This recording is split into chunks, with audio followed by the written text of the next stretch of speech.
স্নেহের রাতুল সঙ্গে এসেছি। রাতুল আরামবাগ হাই স্কুলের অত্যন্ত মেধাবী ছাত্র। মাধ্যমিকে 97%-এর অধিক নাম্বার পেয়ে সেই কৃতকার্য হয়ে একাদশ শ্রেণীতে বিজ্ঞান বিভাগে পড়ছে।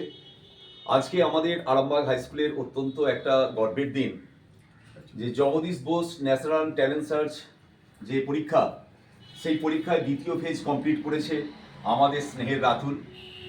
সারা পশ্চিমবঙ্গের পরীক্ষার্থীদের মধ্যে সে 60তম স্থান অধিকার করেছে। এটা আমাদের কাছে অত্যন্ত গৌরবের এবং আনন্দের।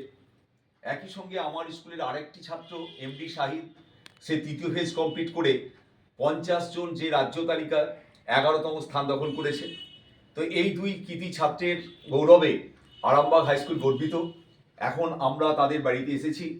আমার সঙ্গে আছেন আরামবাগ হাই স্কুলের সম্মানীয় পরিচালন সমিতির সভাপতি প্রদীপ কুমার সিংহ রায়, আছেন সম্মানীয় সহকারী প্রধান শিক্ষক রবীন্দ্রনাথ টুডু মহাশয়, গোপীনাথ বাবু আছেন, ইংরাজি বিভাগের দুই কৃতী শিক্ষক লালমোহন দলুই এবং তাপস পণ্ডিত মহাশয় আছেন আমাদের রহমত বাবু, সুভাষিস বাবু, যে আমাদের স্কুলের ম্যাথের টিচার, এছাড়া সবসময় যে রাতুলকে গাইড করে।